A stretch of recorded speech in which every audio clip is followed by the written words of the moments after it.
ਤੁਸੀਂ ਸੁਣ ਰਹੇ ਹੋ ਕਹਾਣੀਆਂ ਦਾ ਸਿਲਸਿਲਾ ਰਸਨਾ ਐਚਐਸ ਦੇ ਨਾਲ। ਅੱਜ ਜਿਹੜੀ ਕਹਾਣੀ 'ਤੇ ਅਸੀਂ ਝਾਤ ਮਾਰਾਂਗੇ ਅਤੇ ਤੁਹਾਨੂੰ ਸੁਣਾਉਣ ਦੀ ਕੋਸ਼ਿਸ਼ ਕਰਾਂਗੇ, ਉਹ ਲਿਖੀ ਹੈ ਗੁਰਬਖਸ਼ ਸਿੰਘ ਪ੍ਰੀਤਲੜੀ ਹੋਰਾਂ ਨੇ, ਅਤੇ ਕਹਾਣੀ ਦਾ ਸਿਰਲੇਖ ਹੈ ਭਾਬੀ ਮੈਣਾ। ਸ਼ਹਿਰ ਦੀ ਇੱਕ ਗਲੀ ਦੇ ਦੋ ਆਮੋ ਸਾਹਮਣੇ ਘਰਾਂ ਵਿਚਕਾਰ ਮਸਾਂ 3-3.5 ਗਜ਼ ਦੀ ਵਿੱਥ ਸੀ। ਦੋ ਬਾਰੀਆਂ ਵੀ ਪਹਿਲੀ ਛੱਤ ਉੱਤੇ ਆਮੋ ਸਾਹਮਣੇ ਹੀ ਖੁੱਲ੍ਹਦੀਆਂ ਸਨ। ਇੱਕ ਵਿੱਚੋਂ ਸਾਹਮਣੇ ਕੰਧ ਨਾਲ ਵੱਡਾ ਸ਼ੀਸ਼ਾ ਲਟਕਿਆ ਦਿਸਦਾ ਸੀ। ਹੋਰ ਚੀਜ਼ਾਂ ਇਸ ਕਮਰੇ ਵਿੱਚ ਥੋੜ੍ਹੀਆਂ ਹੀ ਸਨ। ਇੱਕ ਮੰਜੀ, ਇੱਕ ਪੀੜ੍ਹੀ, ਇੱਕ ਆਲੇ ਦੇ ਵਿੱਚ 2-4 ਕਿਤਾਬਾਂ, ਕੰਘੀ, ਤੇਲ, ਕੰਧ ਉੱਤੇ 1-2 ਤਸਵੀਰਾਂ, ਟੋਕਰੀ ਵਿੱਚ 2-4 ਕੱਪੜੇ। ਇਹ ਛੋਟਾ ਜਿਹਾ ਕਮਰਾ ਸੀ ਅਤੇ ਇਸ ਵਿੱਚ ਸਿਵਾਏ ਇੱਕੋ ਇਸਤਰੀ ਦੇ ਕੋਈ ਹੋਰ ਸੂਰਤ ਘੱਟ ਹੀ ਕਦੇ ਵੇਖੀ ਗਈ ਸੀ। ਇਹ ਕਦੇ ਕਸੀਦਾ ਕੱਢਦੀ, ਕਦੇ ਕਿਤਾਬ ਪੜ੍ਹਦੀ, ਕਦੇ ਉਂਦੀ ਪਈ ਬੈਠੀ ਹੁੰਦੀ ਅਤੇ ਕਦੀ ਸ਼ੀਸ਼ੇ ਸਾਹਮਣੇ ਖਲੋ ਕੇ ਵਾਲਾਂ ਨੂੰ ਕਿੰਨਾ ਚਿਰ ਕੰਘੀ ਕਰਦੀ ਰਹਿੰਦੀ। ਕੰਘੀ ਇਹ ਕਰਦੀ ਵੀ ਕਈ ਵਾਰੀ ਸੀ। ਘਰਦਿਆਂ ਦਾ ਖਿਆਲ ਸੀ ਕਿ ਇਹਨੂੰ ਕੰਘੀ ਦਾ ਝੱਲ ਏ। ਇਹਦੇ ਵਾਲ ਲੰਮੇ ਵੀ ਬੜੇ ਸਨ। ਜਦੋਂ ਉਹ ਉੜਕ ਕੇ ਉਹਨਾਂ ਦੀ ਲੰਬਾਈ ਵੇਖਦੀ ਤਾਂ ਗਿੱਟੇ ਛੂਹ ਕੱਤਦੇ ਸਨ। ਜੇ ਕਿਸੇ ਨੇ ਇਹ ਚਾਨਣੇ ਵੇਖੇ ਹੁੰਦੇ ਤਾਂ ਉਹਨਾਂ ਦੀ ਲਿਸ਼ਕ ਦਾ ਵੀ ਉਹਨਾਂ ਨੂੰ ਜ਼ਰੂਰ ਪਤਾ ਹੁੰਦਾ। ਇਸ ਵਿੱਚ ਵੀ ਕੋਈ ਸ਼ੱਕ ਨਹੀਂ ਕਿ ਉਹਨੂੰ ਆਪਣੇ ਵਾਲਾਂ ਦਾ ਬੜਾ ਮਾਣ ਸੀ। ਇਹ ਜਵਾਨ ਸੀ, ਸੁਨੱਖਸ਼ ਤੇ ਲੰਮੀ। ਇਹਦੀਆਂ ਅੱਖਾਂ ਦਾ ਰੰਗ ਸਾਹਮਣੀ ਬਾਰੀ ਵਿੱਚੋਂ ਨਹੀਂ ਸੀ ਦਿਸ ਸਕਦਾ, ਪਰ ਦਿੱਖ ਬੜੀ ਮਿੱਠੀ ਤੇ ਉਦਾਸ ਸੀ। ਇਹ ਬਹੁਤ ਚਿਰ ਆਪਣੀ ਬਾਰੀ ਦੀ ਰੌਂਸ ਉੱਤੇ ਬੈਠੀ ਹੰਝੂ ਘੇਰਦੀ ਰਹਿੰਦੀ ਸੀ। ਕਦੇ ਬਾਰੀ ਵਿੱਚੋਂ ਸਿਰ ਲਮਕਾ ਕੇ ਬਾਹਰ ਵੇਖਦੀ ਨੂੰ ਕਿਸੇ ਨੇ ਨਹੀਂ ਸੀ ਤੱਕਿਆ, ਪਰ ਗਲੀ ਵਾਲਿਆਂ ਨੂੰ ਇਹਦੀ ਬੈਠਕ ਦਾ ਅਹਿਸਾਸ ਜ਼ਰੂਰ ਹੁੰਦਾ ਸੀ। ਕਦੇ ਕੋਈ ਲੰਘਦੀ ਜਾਂਦੀ ਆਵਾਜ਼ ਵੀ ਮਾਰ ਲੈਂਦੀ ਸੀ ਅਤੇ ਬੜੇ ਮਿੱਠੇ ਲਹਿਜ਼ੇ ਵਿੱਚ ਜ਼ਰਾ ਕੁੱਲਰ ਕੇ ਜਵਾਬ ਦੇ ਵੀ ਦਿੰਦੀ ਸੀ। ਜਦੋਂ ਇਹ ਕਮਰੇ ਵਿੱਚ ਨਾ ਹੋਵੇ ਤਾਂ ਬਾਰੀ ਬੰਦ ਹੋ ਜਾਂਦੀ ਸੀ, ਪਰ ਸਿਆਲ ਵਿੱਚ ਲੋਢੇ ਕੁ ਵੇਲੇ ਅਤੇ ਗਰਮੀਆਂ ਦੇ ਦਿਨਾਂ ਵਿੱਚ 12 ਕੁ ਵਜੇ ਇਹ ਬਾਰੀ ਜ਼ਰੂਰ ਖੁੱਲ੍ਹਦੀ ਸੀ ਅਤੇ ਇਸ ਬਾਰੀ ਵਿੱਚ ਜ਼ਰਾ ਕੁ ਪਾਸਾ ਪਰਤ ਕੇ ਉਹ ਬੈਠੀ ਹੁੰਦੀ ਸੀ ਅਤੇ ਕਦੇ ਗਲੀ ਵੱਲ ਝਾਕ ਲਿਆ ਕਰਦੀ ਸੀ। ਉਹ ਇੱਕ ਬੱਚਾ ਜਿਹਾ ਲੜਕਾ ਬਸਤਾ ਫੜੀ ਗਲੀ ਦਾ ਮੋੜ ਮੁੜਦਾ ਦਿਸ ਪੈਂਦਾ। ਇਹ ਕੰਮ ਛੱਡ ਕੇ ਬਾਰੀ ਦੇ ਜੰਗਲੇ ਦੀਆਂ ਗੁੱਡੀਆਂ 'ਚੋਂ ਉੱਧਰ ਤੱਕਦੀ ਰਹਿੰਦੀ। ਲੜਕਾ ਵੀ ਕਦੇ ਉਤਾਂ ਤੱਕਦਾ ਅਤੇ ਫਿਰ ਆਪਣੇ ਘਰ ਵੜ ਜਾਂਦਾ। ਉਹਦੇ ਪੌੜੀਆਂ ਚੜ੍ਹਨ ਦੀ ਟੱਪ ਇਸਤਰੀ ਦੇ ਕੰਨਾਂ ਵਿੱਚ ਹੁੰਦੀ। ਉਹ ਕਦੇ ਉਸ ਘਰ ਨਹੀਂ ਸੀ ਗਈ, ਪਰ ਉਹਨੂੰ ਉਹਨਾਂ ਦੀ ਪੌੜੀ ਦੇ ਅੱਡਿਆਂ ਦੀ ਗਿਣਤੀ ਯਾਦ ਸੀ। ਹਰ ਅੱਡੇ ਉੱਤੇ ਪੈਂਦੇ ਪੈਰਾਂ ਨੂੰ ਉਹਨਾਂ ਦੀ ਆਵਾਜ਼ ਦੇ ਨਾਲ ਉਸਨੇ ਕਈ ਵਾਰੀ ਆਪਣੀ ਛਾਤੀ ਨਾਲ ਘੁੱਟਿਆ ਸੀ। ਦੂਜੇ ਘਰ ਕੋਈ ਬੂਹਾ ਖੁੱਲ੍ਹਦਾ, ਉਹ ਤੱਕੇ ਬਿਨਾਂ ਹੀ ਮਹਿਸੂਸ ਕਰਦੀ ਕਿ ਸਾਹਮਣੀ ਬੈਠਕ ਵਿੱਚ ਕੋਈ ਵੜਿਆ ਏ। ਬਸਤਾ ਇੱਕ ਪਾਸੇ ਧਾਰੋ ਲੜਕਾ ਕੁਝ ਚਿਰ ਆਪਣੀ ਬਾਰੀ ਖੋਲ੍ਹ ਕੇ ਸਾਹਮਣੀ ਬਾਰੀ ਵੱਲ ਵੇਖਦਾ। ਇਸਤਰੀ ਉੱਧਰ ਨਹੀਂ ਸੀ ਤੱਕਦੀ, ਪਰ ਉਹਨੂੰ ਪਤਾ ਹੁੰਦਾ ਸੀ ਕਿ ਉਹਦੇ ਇੱਕ ਪਾਸੇ ਉਹ ਅੱਖਾਂ ਲੱਗੀਆਂ ਹੋਈਆਂ ਨੇ ਜਿਨ੍ਹਾਂ ਦਾ ਰਾਹ ਉਹ ਰੋਜ਼ ਤੱਕਦੀ ਰਹਿੰਦੀ ਸੀ। ਅਤੇ ਜੇ ਕਿਸੇ ਦਿਨ ਉਹਨੂੰ ਸਕੂਲੋਂ ਆਉਂਦਿਆਂ ਦੇਰ ਹੋ ਜਾਏ ਤਾਂ ਆਉਂਦੇ ਮੁੰਡਿਆਂ ਕੋਲੋਂ ਪੁੱਛਣਾ ਚਾਹੁੰਦੀ ਸੀ, ਕਾਕਾ ਕਿਉਂ ਨਹੀਂ ਆਇਆ? ਪਰ ਪੁੱਛਿਆ ਉਸ ਕਦੀ ਨਹੀਂ ਸੀ। ਕਾਕਾ ਬੈਠਕ ਦਾ ਬੂਹਾ ਭੀੜ ਕੇ ਕੋਠੇ ਉੱਤੇ ਚੜ੍ਹ ਜਾਂਦਾ ਸੀ। ਕਿੰਨਾ ਹੀ ਚਿਰ ਇਸ ਤਰ੍ਹਾਂ ਲੰਘ ਗਿਆ। ਕਾਕਾ ਹੁਣ 13 ਸਾਲਾਂ ਦਾ ਹੋਣ ਲੱਗਾ। ਉਹਦੀ ਦਿਲਚਸਪੀ ਸਾਹਮਣੀ ਬਾਰੀ ਵਿੱਚ ਉਹਨੂੰ ਕੁਝ ਵਧੇਰੇ ਸੁਆਦਲੀ ਮਹਿਸੂਸ ਹੋਣ ਲੱਗੀ। ਇੱਕ ਦਿਨ ਉਹ ਆਪਣੀ ਮਾਂ ਕੋਲੋਂ ਪੁੱਛਦਾ ਹੈ, ਸਾਡੇ ਘਰ ਸਾਰੇ ਆਉਂਦੇ ਨੇ ਪਰ ਸਾਹਮਣੇ ਘਰੋਂ ਕਦੀ ਕੋਈ ਨਹੀਂ ਆਇਆ। ਕਾਕਾ, ਇਹ ਇਕੱਲਾ ਭਾਬੜਿਆਂ ਦਾ ਘਰ ਹੈ ਸਾਡੀ ਗਲੀ ਵਿੱਚ। ਇਹ ਲੋਕ ਮਾਸ ਤੋਂ ਬੜਾ ਪਰਹੇਜ਼ ਕਰਦੇ ਨੇ। ਇਹ ਇਸ ਲਈ ਸਿੱਖਾਂ ਨਾਲ ਕੋਈ ਵਰਤੋਂ ਵਿਹਾਰ ਨਹੀਂ ਰੱਖਦੇ। ਪਰ ਮਾਂ, ਅਸੀਂ ਤਾਂ ਮਾਸ ਨਹੀਂ ਖਾਂਦੇ। ਇਹ ਸਮਝਦੇ ਨੇ ਸਾਰੇ ਸਿੱਖ ਮਾਸ ਖਾਂਦੇ ਨੇ। ਅਤੇ ਕੀ ਇਹ ਘਰੋਂ ਬਾਹਰ ਵੀ ਨਹੀਂ ਨਿਕਲਦੇ ਨੇ। ਪਰ ਹੈ ਇਹ ਦੁਖੀ ਜਿਹਾ ਘਰ। ਮੌਤ ਨੇ ਇਸ ਘਰ ਬੜਾ ਉਜਾੜਾ ਪਾਇਆ ਏ। ਇੱਕੋ ਇੱਕ ਪੁੱਤਰ ਰਹਿ ਗਿਆ ਸੀ। ਉਹਨੂੰ ਵਿਆਹਿਆ, ਪਰ 2 ਵਾਰੀ ਉਹ ਵੀ ਮਰ ਗਿਆ। ਮੋਏ ਪਿੱਛੋਂ ਇੱਕ ਬਾਲ ਹੋਇਆ, ਉਹ ਵੀ ਵਰਾ ਜਿਉਂਦਾ ਨਾ ਰਿਹਾ। ਹੁਣ 3 ਰੰਡੀਆਂ ਰੋਣ ਧੋਣ ਨੂੰ ਰਹਿ ਗਈਆਂ ਨੇ। ਉਹ ਬਾਲ ਕਿਹਦਾ ਸੀ? ਮੈਨਾ ਦਾ, ਜਿਹਨੂੰ ਤੂੰ ਕਈ ਵਾਰੀ ਬਾਰੀ ਵਿੱਚ ਬੈਠਿਆ ਵੇਖਿਆ ਹੋਵੇਗਾ। ਉਹ ਮਾਂ, ਉਹ ਹਰ ਵੇਲੇ ਬਾਰੀ ਵਿੱਚ ਕਿਉਂ ਬੈਠੀ ਰਹਿੰਦੀ ਹੈ? ਉਹ ਲੋਕ ਜਵਾਨ ਰੰਡੀਆਂ ਨੂੰਹਾਂ ਦੀ ਬੜੀ ਰਾਖੀ ਕਰਦੇ ਨੇ ਅਤੇ ਕੰਮ ਵੀ ਘਰ ਵਿੱਚ ਬਹੁਤਾ ਹੋਇਆ ਕੋਈ ਨਾ। ਰਾਖੀ ਕਿਉਂ ਕਰਦੇ ਨੇ? ਐਵੇਂ ਕਿਸੇ ਨਾਲ ਕੋਈ ਘਰ ਦੀ ਗੱਲ ਕਰਨਗੀਆਂ, ਖੁਸ਼ ਜੂ ਨਾ ਰਹਿੰਦੀਆਂ ਹੋਈਆਂ। ਮਾਂ, ਜਿੰਨੀਆਂ ਜਨਾਨੀਆਂ ਸਾਡੇ ਆਉਂਦੀਆਂ ਨੇ ਕਿਸੇ ਨੂੰ ਤੁਸੀਂ ਕਹਿੰਦੇ ਹੋ ਚਾਚੀ ਆਖਾਂ, ਕਿਸੇ ਨੂੰ ਮਾਸੀ, ਕਿਸੇ ਨੂੰ ਭੂਆ ਆਖਾਂ। ਜੇ ਕਦੇ ਮੈਨੂੰ ਮਿਲੇ ਤਾਂ ਮੈਂ ਕੀ ਆਖਾਂ? ਕੌਣ? ਮੈਂ ਨਾ? ਹਾਂਜੀ, ਜਿਹੜੀ ਬਾਰੀ ਵਿੱਚ ਬੈਠੀ ਰਹਿੰਦੀ ਏ। ਇਹ ਤੇਰੀ ਭਾਬੀ ਏ। ਇਹਦਾ ਘਰ ਵਾਲਾ ਤੇਰੀ ਗਲੀ ਦਾ ਭਰਾ ਹੁੰਦਾ ਸੀ, ਬੜਾ ਚੰਗਾ ਮੁੰਡਾ ਸੀ। ਇਹ ਮੈਨਾ ਕਿਸ ਤਰ੍ਹਾਂ ਦਾ ਨਾਂ ਹੋਇਆ? ਤੈਨੂੰ ਚੰਗਾ ਨਹੀਂ ਲੱਗਾ? ਨਹੀਂ, ਬੜਾ ਚੰਗਾ ਲੱਗਾ ਏ, ਪਰ ਮੈਂ ਅੱਗੇ ਕਦੇ ਇਹੋ ਜਿਹਾ ਨਾਂ ਨਹੀਂ ਸੁਣਿਆ। ਮੈਨਾ ਉਹੀ ਹੁੰਦੀ ਏ ਨਾ ਜਿਹੜੀ ਮਾਮਾ ਜੀ ਦੇ ਘਰ ਪਿੰਜਰੇ 'ਚੋਂ ਬੜੀਆਂ ਪਿਆਰੀਆਂ ਗੱਲਾਂ ਕਰਦੀ ਏ। ਤੋਤਾ ਐਡਾ ਸੋਹਣਾ ਨਹੀਂ ਬੋਲਦਾ। ਹਾਂ, ਉਹੀ। ਮਾਂ, ਮੈਨੂੰ ਇੱਕ ਮੈਨਾ ਲੈ ਦਿਓਗੇ? ਕਾਕਾ ਤੂੰ ਆਪਣੇ ਮਾਮੇ ਨੂੰ ਹੀ ਆਖੀ। ਕੁਝ ਦਿਨਾਂ ਬਾਅਦ ਕਾਕੇ ਦੀ ਬੈਠਕ 'ਚ ਇੱਕ ਪਿੰਜਰਾ ਟੰਗਿਆ ਹੋਇਆ ਸੀ। ਇਹ ਪਿੰਜਰਾ ਜੇ ਉਹ ਕੋਠੇ ਤੇ ਜਾਂਦਾ ਤਾਂ ਨਾਲ ਲੈ ਜਾਂਦਾ। ਆਪਣੀ ਮੈਨਾ ਨੂੰ ਕਾਕੇ ਨੇ ਸਿਖਾਇਆ, ਭਾਬੀ ਮੈਨਾ ਬਾਰੀ ਵਿੱਚ ਬੈਠੀ ਏ। ਬਾਰੀ ਵਾਲੀ ਮੈਨਾ ਨੇ ਕਾਕੇ ਨਾਲ ਕਦੇ ਗੱਲ ਨਹੀਂ ਸੀ ਕੀਤੀ, ਪਰ ਉਹਨੂੰ ਚੰਗਾ ਲੱਗਦਾ ਸੀ। ਪਿੰਜਰੇ ਵਾਲੀ ਮੈਨਾ ਜਦੋਂ ਆਂਦੀ ਸੀ, ਭਾਬੀ ਮੈਨਾ ਬਾਰੀ ਵਿੱਚ ਬੈਠੀ ਏ। ਸਿਆਲ ਦੀਆਂ ਰਾਤਾਂ ਵਿੱਚ ਭਾਬੀ ਮੈਨਾ ਆਪਣੇ ਕਮਰੇ ਵਿੱਚ ਸੌਂਦੀ ਸੀ। ਇਮਤਿਹਾਨ ਨੇੜੇ ਆਉਣ ਕਰਕੇ ਕਾਕਾ ਵੀ ਕੁਝ ਦਿਨਾਂ ਤੋਂ ਬੈਠਕ ਵਿੱਚ ਹੀ ਸੌਣ ਲੱਗ ਪਿਆ ਸੀ। ਭਾਬੀ ਮੈਨਾ ਨੂੰ ਕਈ ਵਾਰੀ ਸੁੱਤੇ ਕਾਕੇ ਦੇ ਸਾਹ ਦੀ ਆਵਾਜ਼ ਆਉਂਦੀ ਸੀ। ਉਹ ਕਿੰਨਾ ਚਿਰ ਮੰਜੇ ਤੋਂ ਉੱਠ ਕੇ ਸੁਣਦੀ ਰਹਿੰਦੀ ਸੀ। ਉਹਦੀ ਉਮਰ ਹੁਣ 25 ਵਰ੍ਹਿਆਂ ਦੀ ਹੋਣ ਵਾਲੀ ਸੀ। ਕਾਕਾ 13 ਦਾ ਪੂਰਾ ਨਹੀਂ ਸੀ ਹੋਇਆ। ਉਹ ਦਿਲ ਵਿੱਚ ਆਂਦੀ ਸੀ, ਜੇ ਕਦੇ ਇਸ ਬੱਚੇ ਨਾਲ ਬੋਲਣ ਦੀ ਖੁੱਲ੍ਹ ਹੋਵੇ, ਮੈਂ ਇਹਨੂੰ ਸਕੂਲੋਂ ਆਉਂਦੇ ਨੂੰ ਬਾਰੀ 'ਚੋਂ ਸਿਰ ਕੱਢ ਕੇ ਵੇਖ ਸਕਦੀ ਹੋਵਾਂ, ਮੈਂ ਇਹਦੇ ਨਾਲ ਗੱਲ ਕਰ ਸਕਦੀ ਹੋਵਾਂ, ਅਤੇ ਜਦੋਂ ਇਹ ਕਦੇ ਬਿਮਾਰ ਹੋਵੇ ਮੈਂ ਇਹਦੇ ਘਰ ਜਾ ਕੇ ਇਹਦੇ ਮੰਜੇ ਉੱਤੇ ਬਹਿ ਸਕਾਂ। ਬਿਮਾਰੀ ਵਿੱਚ ਕਿਸੇ ਨੂੰ ਕਿਸੇ ਖਰਾਬੀ ਦਾ ਕੀ ਡਰ ਹੋ ਸਕਦਾ ਹੈ? ਫਿਰ ਆਪੇ ਹੀ ਕਹਿੰਦੀ, ਮੈਨੂੰ ਕਿਸ ਇੰਨੀ ਖੁੱਲ੍ਹ ਦੇਣੀ ਹੈ?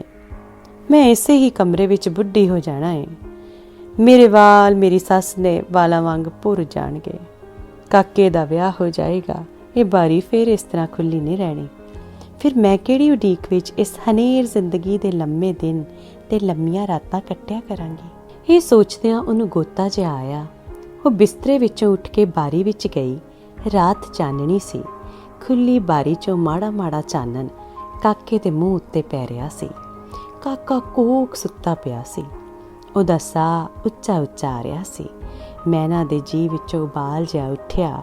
ਉਸਨੇ 2 ਘਰਾਂ ਦੀ ਵਿੱਥ ਜਾਚੀ, ਬੜੀ ਥੋੜ੍ਹੀ ਜਾਪੀ। ਕਦੇ ਬਾਰੀਆਂ ਦੀਆਂ ਦੋਹਾਂ ਬੰਨੀਆਂ ਉੱਤੇ ਆਪਣੀ ਮੰਜੀ ਢਾ ਕੇ ਪੁਲ ਬਣਾ ਲਵਾਂ, ਮੈਂ ਕਾਕੇ ਕੋਲ ਪਹੁੰਚ ਜਾਵਾਂ। ਮੈਂ ਉਹਨੂੰ ਜਗਾਵਾਂਗੀ ਨਹੀਂ, ਉਹਦਾ ਮੂੰਹ ਦੂਰੋਂ ਚੁੰਮ ਕੇ ਆਪਣੇ ਕਮਰੇ ਵਿੱਚ ਆ ਜਾਵਾਂਗੀ। ਪਰ ਨਾ ਉਹ ਵਿੱਥ ਇੰਨੀ ਥੋੜ੍ਹੀ ਸੀ ਤੇ ਨਾ ਉਹਦੀ ਰੀਝ ਜਿੰਨੀ ਉਹਦੇ ਵਿੱਚ ਹਿੰਮਤ ਸੀ। ਉਹ ਮੰਜੀ ਉੱਤੇ ਆ ਲੰਮੀ ਪਈ। ਕੁਝ ਚਿਰ ਬਾਅਦ ਕਾਕੇ ਦੀ ਬੈਠਕ ਵਿੱਚੋਂ ਆਵਾਜ਼ ਆਈ, ਭਾਬੀ ਮੈਨਾ। ਉਹ ਚੌਂਕ ਕੇ ਫਿਰ ਉੱਠੀ, ਪਰ ਉਹ ਪਿੰਜਰੇ ਦੀ ਮੈਨਾ ਦੀ ਆਵਾਜ਼ ਸੀ। ਕਾਕਾ ਉਸੇ ਪਾਸੇ ਸੁੱਤਾ ਪਿਆ ਸੀ। ਉਸ ਘੜੀ ਮੈਨਾ ਦੀ ਸੱਸ ਕਿਤੇ ਪੈਖਾਨੇ ਜਾਣ ਲਈ ਉੱਠੀ ਸੀ। ਉਸ ਸੁਣਿਆ ਮੈਨਾ ਦੇ ਕਮਰੇ ਵਿੱਚ ਕੁਝ ਖੜਾਕ ਹੋਇਆ ਸੀ। ਨਾਲੇ ਉਸਨੂੰ ਭਾਬੀ ਮੈਨਾ ਸੁਣਨ ਦਾ ਵੀ ਭੁਲੇਖਾ ਜਿਹਾ ਸੀ। ਉਸਨੇ ਮੈਨਾ ਨੂੰ ਆਵਾਜ਼ ਦਿੱਤੀ। ਮੈਨਾ ਅੰਦਰੋਂ ਝੱਟ ਬੋਲ ਪਈ। ਸੱਸ ਦਾ ਸ਼ੱਕ ਪੱਕਾ ਹੋ ਗਿਆ। ਤੂੰ ਸੁੱਤੀ ਨਹੀਂ ਸੈਂ? ਮੈਨਾ, ਰਾਤ ਤਾਂ ਅੱਧੀ ਲੰਘ ਗਈ ਏ। ਐਵੇਂ ਜਾ ਖੁੱਲ੍ਹ ਗਈ ਸੀ ਬੀਬੀ ਜੀ। ਸੱਸ ਕਮਰੇ ਵਿੱਚ ਆ ਵੜੀ। ਉਸਨੂੰ ਸਾਹਮਣੀ ਬਾਰੀ ਵਿੱਚ ਕੋਈ ਸੁੱਤਾ ਜਾਪਿਆ ਆਦਮੀ ਦਾ ਮੂੰਹ। ਤੂੰ ਕਿਸੇ ਨਾਲ ਗੱਲਾਂ ਪਈ ਕਰਦੀ ਸਾਂ? ਮੈਂ ਕਿਹਦੇ ਨਾਲ ਗੱਲਾਂ ਕਰਨੀਆਂ ਸਨ ਬੀਜੀ? ਸੱਸ ਨੇ ਫੇਰ ਸਾਹਮਣੀ ਬਾਰੀ ਵੱਲ ਤੱਕਿਆ। ਉਹ ਤਾਂ ਸਰਦਾਰਾਂ ਦਾ ਕਾਕਾ ਏ, ਘੂਕ ਸੁੱਤਾ ਪਿਆ ਏ, ਮੈਨਾ ਨੇ ਆਖਿਆ। ਸੱਸ ਚਲੀ ਗਈ। ਪਰ ਭਾਵੇਂ ਕਾਕਾ ਬਿਲਕੁਲ ਬੱਚਾ ਸੀ ਤੇ ਆਪਣੀ ਉਮਰ ਨਾਲੋਂ ਵੀ ਭੋਲਾ ਸੀ, ਤਾਂ ਵੀ ਸੀ ਤਾਂ ਮਰਦ। ਵਿਧਵਾਵਾਂ ਦਾ ਕੀ ਕੰਮ ਕਿ ਬੱਚਿਆਂ ਵੱਲ ਵੀ ਇਸ ਤਰ੍ਹਾਂ ਤੱਕਣ। ਮੈਨਾ ਸਕੂਲੋਂ ਆਂਦੇ ਕਾਕੇ ਨੂੰ ਤੱਕਦੀ ਏ। ਕਾਕਾ ਵੀ ਆਉਂਦਾ, ਪਹਿਲੋਂ ਬੈਠਕ ਵਿੱਚ ਜਾਂਦਾ ਏ ਤੇ ਬਾਰੀ ਖੁੱਲ੍ਹੀ ਰੱਖਦਾ ਏ। ਉਹ ਪਿਛਲੇ ਸਾਲ ਨਾਲੋਂ ਐਤਕੀ ਵੱਡਾ ਵੀ ਚੰਗਾ ਜਾਪਦਾ ਏ। ਇਹ ਗੱਲਾਂ ਸੁੱਟ ਪਾਉਣ ਵਾਲੀਆਂ ਨਹੀਂ ਸਨ। ਇਹੋ ਜਿਹੀਆਂ ਬਦਲੀਆਂ ਕਦੇ ਕਾਲੀਆਂ ਘਟਾ ਬਣ ਜਾਂਦੀਆਂ ਨੇ। ਅੱਜ ਜਦੋਂ ਕਾਕਾ ਸਕੂਲੋਂ ਆਇਆ, ਮੈਨਾ ਦੀ ਬਾਰੀ ਬੰਦ ਸੀ। ਰਾਤੀ ਵੀ ਉਹ ਬਾਰੀ ਬੰਦ ਰਹਿਣ ਲੱਗ ਪਈ। ਕਾਕੇ ਦੀ ਜ਼ਿੰਦਗੀ ਦਾ ਵੀ ਇਹ ਬਾਰੀ ਇੱਕ ਹਿੱਸਾ ਬਣਦੀ ਜਾ ਰਹੀ ਸੀ।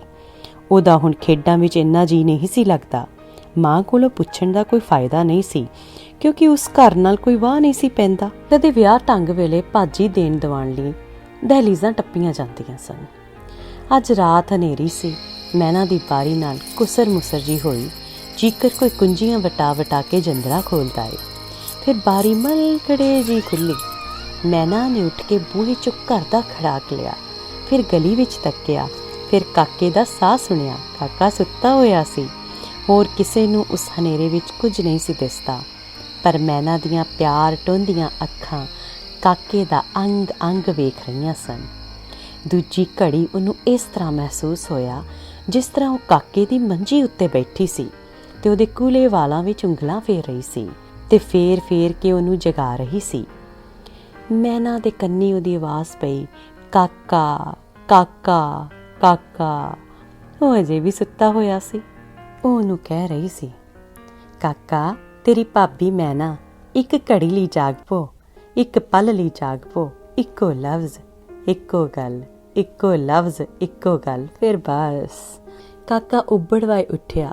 ਮੈਨਾ ਨੂੰ ਬੜੀ ਸ਼ਰਮ ਆਈ।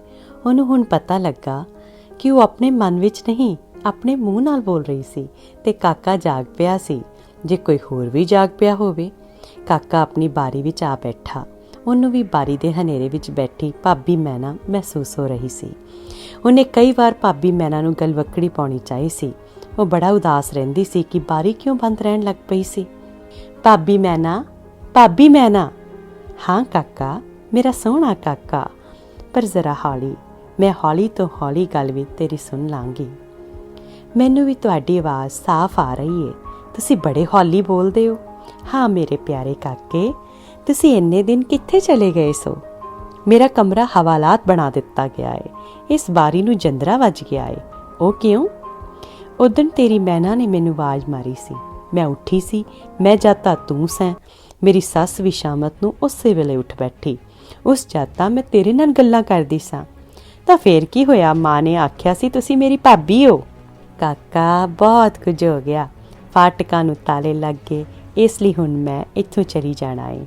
ਇਸ ਘਰ ਵਿੱਚ ਮੇਰੀ ਅਖੀਰਲੀ ਰਾਤ ਏ। ਮੈਂ ਤੈਨੂੰ ਮਿਲ ਕੇ ਜਾਣਾ ਚਾਹੁੰਦੀ ਸਾਂ। ਤੂੰ ਕਿਸੇ ਨੂੰ ਦੱਸੇਂਗਾ ਤਾਂ ਨਹੀਂ? ਮੈਂ ਨਹੀਂ ਦੱਸਾਂਗਾ ਭਾਬੀ ਮੈਨਾ, ਪਰ ਤੁਸੀਂ ਕਿਉਂ ਜਾਂਦੇ ਹੋ? ਨਾ ਜਾਓ। ਮੈਂ ਵੱਡਾ ਹੋਵਾਂਗਾ, ਮੇਰਾ ਵਿਆਹ ਹੋਵੇਗਾ, ਮੈਂ ਆਪਣੀ ਵਹੁਟੀ ਨੂੰ ਤੁਹਾਡੇ ਘਰ ਘੱਲਾਂਗਾ। ਉਹ ਤੁਹਾਨੂੰ ਬੁਲਾਏਗੀ, ਤੁਸੀਂ ਉਹਨੂੰ ਮਿਲਣ ਆਉਣਾ। ਫਿਰ ਕੋਈ ਕੀ ਆਖੇਗਾ? ਤੁਸੀਂ ਨਾ ਜਾਓ।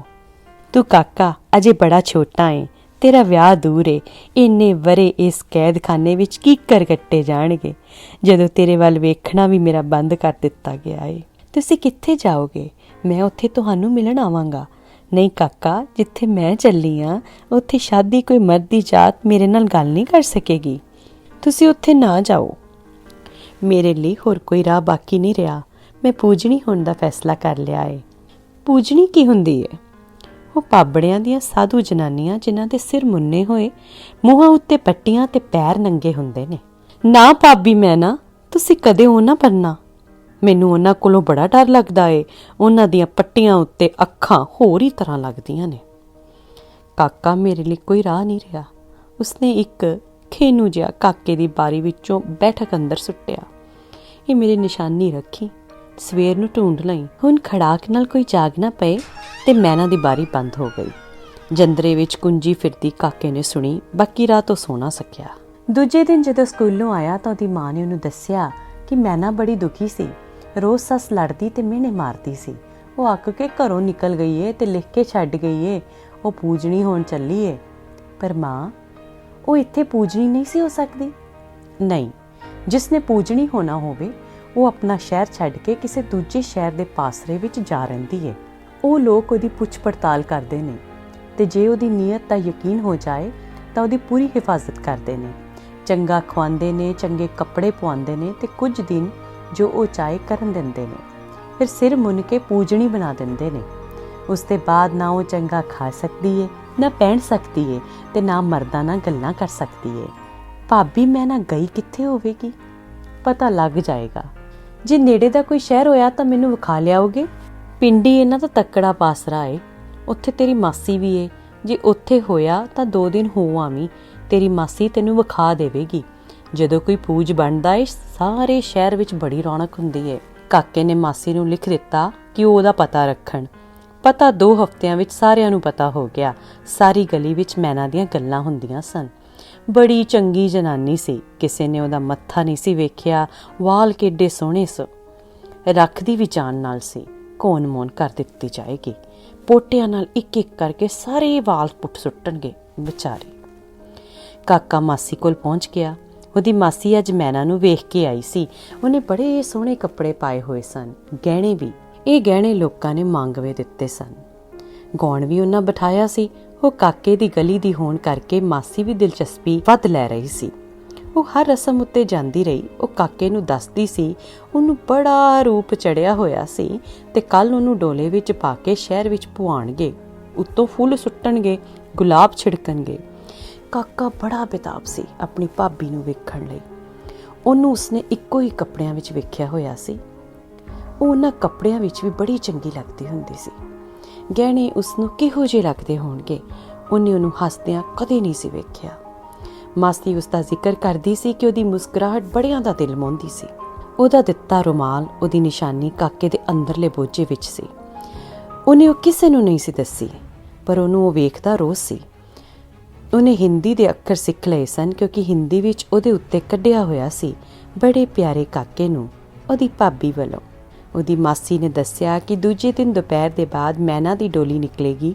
ਇਹ ਸਾਰੇ ਬਾਜ਼ਾਰਾਂ ਵਿੱਚੋਂ ਫਿਰੇਗੀ, ਹਰ ਕੋਈ ਉਸਨੂੰ ਵੇਖ ਸਕਦਾ ਹੈ। ਕਾਕੇ ਨੇ ਦੂਜੇ ਦਿਨ ਮਾਸੀ ਦੇ ਬਾਗ ਵਿੱਚੋਂ ਕਿੰਨੇ ਸਾਰੇ ਫੁੱਲ ਤੋੜ ਕੇ ਰੁਮਾਲ ਵਿੱਚ ਬੰਨ੍ਹ ਲਏ ਸਨ ਤੇ ਜਦੋਂ ਉਹਨਾਂ ਦੇ ਚੌਂਕ ਕੋਲੋਂ ਡੋਲੀ ਲੰਘੀ ਤਾਂ ਉਹ ਜਾਣ ਕੇ ਘਰਦਿਆਂ ਨਾਲੋਂ ਵੱਖਰਾ ਹੋ ਗਿਆ। ਉਹ ਵੇਖ ਕੇ ਹੀ ਮੁੜਨਾ ਨਹੀਂ ਸੀ ਚਾਹੁੰਦਾ। ਉਹ ਸਾਰੀ ਵਾਟ ਭਾਬੀ ਦੀ ਡੋਲੀ ਨਾਲ ਰਹਿਣਾ ਚਾਹੁੰਦਾ ਸੀ। ਵਰਦੀ ਵਾਲਾ ਵਾਜਾ ਵੱਜ ਰਿਹਾ ਸੀ। ਜੈਨੀ ਲੋਕ ਸੋਟ ਕਰ ਰਹੇ ਸਨ ਪੈਸਿਆਂ ਰੁਪਈਆਂ ਦੀ। ਡੋਲੀ ਵਿੱਚ ਉਹਦੀ ਭਾਬੀ ਗਹਿਣਿਆਂ ਨਾਲ ਲੱਦੀ ਬੈਠੀ ਸੀ। ਉਹਦਾ ਮੂੰਹ ਭਾਵੇਂ ਹੋਰ ਹੀ ਤਰ੍ਹਾਂ ਦਾ ਦਿਸਦਾ ਸੀ, ਪਰ ਉਹਦੇ ਵਿੱਚ ਪਹਿਲੇ ਮੂੰਹ ਦੀ ਝਲਕ ਵੀ ਕਾਫੀ ਸੀ। ਇਹ ਹਸਨੀ ਸੂਰਤ ਨਾਲੋਂ ਉਹਦੀਆਂ ਉਦਾਸ ਅੱਖਾਂ ਕਾਕੇ ਨੂੰ ਕਿਤੇ ਪਿਆਰੀਆਂ ਲੱਗਦੀਆਂ। ਲੋਕ ਕਹਿੰਦੇ ਸਨ ਇਸ ਪੂਜਨੀ ਨੂੰ ਲੋੜੇ ਦਾ ਰੂਪ ਚੜਿਆ ਏ, ਪਰ ਕਾਕੇ ਨੂੰ ਇਸ ਖਿਲਾਰੇ ਵਿੱਚੋਂ ਉਹਦੇ ਉਹ ਪਿਆਰੇ ਨਕਸ਼ ਪੂਰੇ ਨਹੀਂ ਸਨ ਦਿਸਦੇ। ਉਹ ਜਦੋਂ ਸਮਝਦਾ ਸੀ ਉਹਦੇ ਵੱਲ ਭਾਬੀ ਦਾ ਧਿਆਨ ਹੈ, ਉਹ ਫੁੱਲ ਸੁੱਟ ਦਿੰਦਾ ਸੀ। ਉਹ ਹੱਥ ਜੋੜਦੀ ਸੀ, ਪਰ ਉਹ ਹੱਥ ਉਹਦੇ ਲਈ ਨਹੀਂ ਸਨ ਹੁੰਦੇ। ਐਡੀ ਭੀੜ ਵਿੱਚ ਨਿੱਕਾ ਜਿਹਾ ਕਾਕਾ ਉਹਨੂੰ ਕਿਸ ਤਰ੍ਹਾਂ ਦਿਸ ਸਕਦਾ ਸੀ, ਉਹ ਸੋਚਦਾ ਸੀ। ਇੱਕ ਮੋੜ ਮੁੜਨ ਲੱਗਿਆਂ ਡੋਲੀ ਅਚਾਨਕ ਉਹਦੇ ਬਹੁਤ ਨੇੜੇ ਆ ਗਈ। ਉਧਰੋਂ ਫੁੱਲਾਂ ਦੀ ਵਰਖਾ ਉੱਤੇ ਮੈਨਾ ਨੇ ਹੱਥ ਜੋੜੇ। ਕਾਕਾ ਉਦੋਂ ਫੁੱਲ ਸੁੱਟਣ ਲੱਗਾ ਸੀ। ਮੈਨਾ ਨੇ ਪਛਾਣ ਲਿਆ। ਉਹਦੀਆਂ ਅੱਧ ਮੀਟੀਆਂ ਅੱਖਾਂ ਚੌੜੀਆਂ ਖੁੱਲ੍ਹ ਗਈਆਂ। ਉਸ ਨੇ ਚਲਾ ਕੇ ਤੱਕਿਆ, ਫਿਰ ਹੌਸਲਾ ਕਰਕੇ ਉਸਨੇ ਆਖਿਆ ਕਿ ਉਹਦੀ ਡੋਲੀ ਖੜੀ ਕੀਤੀ ਜਾਏ। ਉਹ ਕਾਕਾ ਸਾਡੀ ਗਲੀ ਦਾ ਏ, ਮੇਰੇ ਉੱਤੇ ਫੁੱਲ ਸੁੱਟਣਾ ਚਾਹੁੰਦਾ ਏ। ਪਹੁੰਚਦੇ ਨਹੀਂ, ਉਹਨੂੰ 1 ਮਿੰਟ ਲਈ ਮੇਰੇ ਕੋਲ ਲਿਆ ਦਿਓ। ਇਹ ਵਤੀਰਾ ਅਨੋਖਾ ਸੀ, ਪਰ ਪੂਜ ਬਣਨ ਵਾਲੇ ਦੀ ਗੱਲ ਮੋੜੀ ਨਹੀਂ ਜਾਂਦੀ। ਲਿਆ ਕਾਕਾ, ਇਹ ਤੇਰੇ ਫੁੱਲ ਮੈਂ ਲੈ ਲਵਾਂ, ਤੂੰ ਬੜੀ ਦੂਰੋਂ ਆਇਆ ਏ, ਮੇਰੀ ਗਲੀ ਦਾ ਕਾਕਾ। ਕਾਕਾ ਬੜਾ ਖੁਸ਼ ਹੋਇਆ। ਮੈਂ ਨਾ ਭਾਬੀ ਨੇ ਵੇਖ ਲਿਆ, ਬੁਲਾ ਕੇ ਹੱਥਾਂ ਵਿੱਚ ਹੱਥ ਲਾ ਕੇ ਫੁੱਲ ਲੈ ਲਏ। ਰੁਮਾਲ ਵੀ ਨਹੀਂ ਮੋੜਿਆ। ਖਿਆਲ ਕੀਤਾ ਭਾਬੀ ਨਿਸ਼ਾਨੀ ਰੱਖੇਗੀ। ਜਲੂਸ ਪਾਸਰੇ ਉੱਤੇ ਪਹੁੰਚ ਗਿਆ।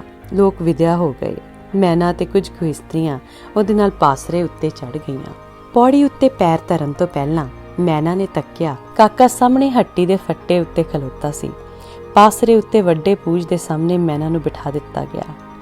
ਕੀ ਤੂੰ ਆਪਣਾ ਮਨ ਪੂਰਾ ਬਣਾ ਲਿਆ ਏ? ਵੱਡੇ ਪੂਜ ਨੇ ਪੁੱਛਿਆ। ਜੀ ਮਹਾਰਾਜ, ਮੈਂ ਬਣਾ ਲਿਆ ਏ। ਕੱਪੜੇ ਗਹਿਣੇ ਤੈਨੂੰ ਸਭ ਲਾਉਣੇ ਪੈਣਗੇ ਤੇ ਫਿਰ ਜ਼ਿੰਦਗੀ ਵਿੱਚ ਤੂੰ ਇਹਨਾਂ ਨੂੰ ਅੰਗੀਕਾਰ ਨਹੀਂ ਕਰ ਸਕੇਂਗੀ। ਜੀ ਮਹਾਰਾਜ, ਮੈਨੂੰ ਇਹਨਾਂ ਦੀ ਕੋਈ ਚਾਹ ਨਹੀਂ। ਤੂੰ ਉਹੀ ਕੁਝ ਖਾਏ ਪੀਏਂਗੀ ਜੋ ਕੁਝ ਸਾਡੀ ਸ਼੍ਰੇਣੀ ਦੇ ਨਿਯਮ ਅਨੁਸਾਰ ਹੋਵੇਗਾ। ਜੀ ਮਹਾਰਾਜ, ਮੈਨੂੰ ਚੰਗੇ ਭੋਜਨ ਦੀ ਕੋਈ ਲੋੜ ਨਹੀਂ। ਮਰਦਾਂ ਨੂੰ ਛੂਣਾ ਤਾਂ ਕਿਤੇ ਰਿਹਾ, ਇਹਨਾਂ ਦਾ ਖਿਆਲ ਵੀ ਉਸ ਧਰਮ ਵਿੱਚ ਵਿਘਨ ਪਾਏਗਾ ਜਿਹੜਾ ਧਰਮ ਤੂੰ ਚੁਣ ਰਹੀ ਹੈ। ਮੈਨਾ ਨੇ ਲੰਮਾ ਸਾਹ ਲਿਆ। ਉਹਦੀ ਜੇਬ ਵਿੱਚ ਪਾਇਆ ਕਾਕੇ ਦਾ ਰੁਮਾਲ ਖੁੱਲ੍ਹਦਾ ਮਹਿਸੂਸ ਹੋਇਆ ਤੇ ਰੁਮਾਲ ਦੇ ਸਿਰੇ ਨਿੱਕੀਆਂ ਬਾਹਾਂ ਬਣ ਕੇ ਉਹਦੀ ਕਮਰ ਦੁਆਲੇ ਲਿਪਟ ਗਏ। ਔੜਕ ਕੁਝ ਸੰਭਲ ਕੇ ਉਸਨੇ ਉੱਤਰ ਦਿੱਤਾ, ਹਾਂ ਮਹਾਰਾਜ, ਇਹ ਵੀ ਮੈਂ ਪ੍ਰਵਾਨ ਕਰ ਸਕਦੀ ਹਾਂ। ਹੁਣ ਤੂੰ ਉਸ ਕਮਰੇ ਵਿੱਚ ਜਾ ਕੇ ਕੱਪੜੇ ਲਾ ਦੇ। ਜਿਹੜੇ ਕੱਪੜੇ ਤੈਨੂੰ ਦਿੱਤੇ ਜਾਣਗੇ ਪਾ ਲੈ ਤੇ ਫਿਰ ਤੈਨੂੰ ਇਹ ਆਪਣੇ ਕੇਸ ਕਟਾਣੇ ਹੋਣਗੇ ਤੇ ਉਸ ਤੋਂ ਬਾਅਦ ਤੈਨੂੰ ਤੇਰੀ ਪੂਜ ਮਾਤਾ ਦੱਸੇਗੀ ਕਿਸ ਤਰ੍ਹਾਂ ਪੋਟਿਆਂ ਨਾਲ ਹਰ ਇੱਕ ਵਾਲ ਪੱਟਿਆ ਜਾ ਸਕਦਾ ਹੈ। ਵਾਲਾਂ ਦੇ ਕੱਟਣ ਪੁੱਟਣ ਦਾ ਜ਼ਿਕਰ ਸੁਣ ਕੇ ਉਹ ਉੱਠਦਾ ਹੌਕਾ ਨਾ ਰੋਕ ਸਕੀ ਤੇ ਬੜਾ ਹੌਸਲਾ ਕਰਕੇ ਬੋਲੀ, ਪੂਜ ਪਿਤਾ ਜੀ, ਮੈਨੂੰ ਵਾਲ ਰੱਖਣ ਦੀ ਆਗਿਆ ਨਹੀਂ ਦੇ ਸਕਦੇ? ਇਹ ਕਿਸ ਤਰ੍ਹਾਂ ਹੋ ਸਕਦਾ ਹੈ? ਵੱਡਾ ਪੂਜ ਬੜਾ ਹੈਰਾਨ ਹੋ ਕੇ ਬੋਲਿਆ, ਮੈਂ ਜਾਣਦੀ ਹਾਂ ਇਹ ਮੇਰੀ ਮੰਗ ਅਨੋਖੀ ਹੈ। ਮੈਨਾ ਦੇ ਇੱਕਦਮ ਅੰਦਰੋਂ ਕੋਈ ਤਾਕਤ ਜੀ ਆ ਰਹੀ ਸੀ, ਪਰ ਜੇ ਤੁਸੀਂ ਮੰਨ ਲਵੋ ਮੈਂ ਤੁਹਾਨੂੰ ਕਦੇ ਉਲਾਂਭਾ ਨਹੀਂ ਦਵਾਵਾਂਗੀ। ਮੇਰੇ ਅੰਦਰ ਪਤਾ ਨਹੀਂ ਕੀ ਬੱਜਾ ਰੁਕਿਆ ਹੋਇਆ ਏ। मैं तुहाडी ओह जी सेवक बनांगी कि सारी कौम अचंभा करेगी मेरे वाल ना कट्टे जाण। पर यह कदाचित होण वाली गल नहीं। तैनूं पता नहीं सी?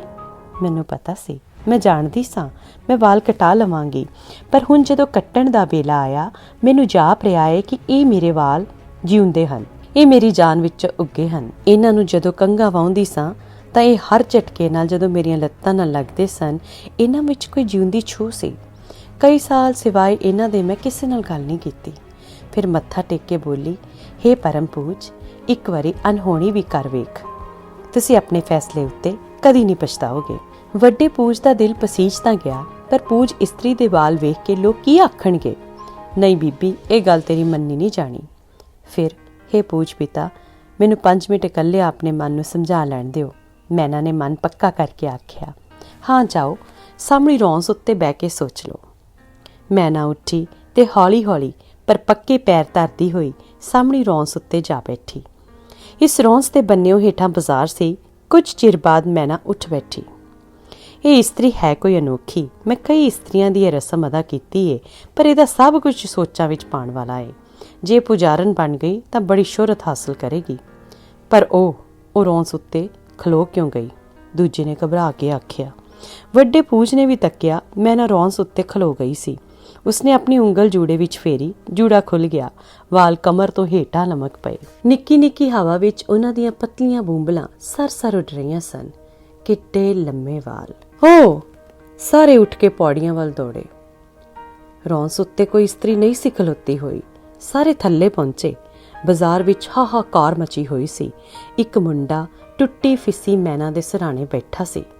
ਉਸਨੇ ਖਿਲਰੇ ਹੋਏ ਵਾਲ ਮੱਥੇ ਤੋਂ ਪਰਾਂ ਹਟਾ ਕੇ ਚੀਰ ਸਿੱਧਾ ਕਰ ਦਿੱਤਾ ਸੀ। ਕਾਲੇ ਕੇਸਾਂ ਵਿੱਚ ਕਿਤੇ ਕਿਤੇ ਸੰਦੂਰ ਵਾਂਗ ਲਹੂ ਲਿਸ਼ਕ ਰਿਹਾ ਸੀ। ਮੁੰਡੇ ਦੀਆਂ ਅੱਖਾਂ ਵਿੱਚੋਂ ਤਾਰ-ਤਾਰ ਹੰਝੂ ਡਿੱਗ ਰਹੇ ਸਨ ਤੇ ਉਹ ਹੇਠਾਂ ਪਈ ਇਸਤਰੀ ਦੀਆਂ ਅੱਖਾਂ ਵਿੱਚ ਤੱਕ ਰਿਹਾ ਸੀ। ਇਹ ਅੱਖਾਂ ਖੁੱਲੀਆਂ ਸਨ। ਅੱਗੇ ਇਹਨਾਂ ਦਾ ਰੰਗ ਕਾਕੇ ਨੇ ਕਦੀ ਨਹੀਂ ਸੀ ਵੇਖਿਆ। ਉਸ ਕਾਲੀ ਰਾਤ ਵਰਗੀਆਂ ਜਿਹੜੀ ਰਾਤ ਅਖੀਰੀ ਉਹਨੇ ਉਹਨੂੰ ਜਗਾਇਆ ਸੀ।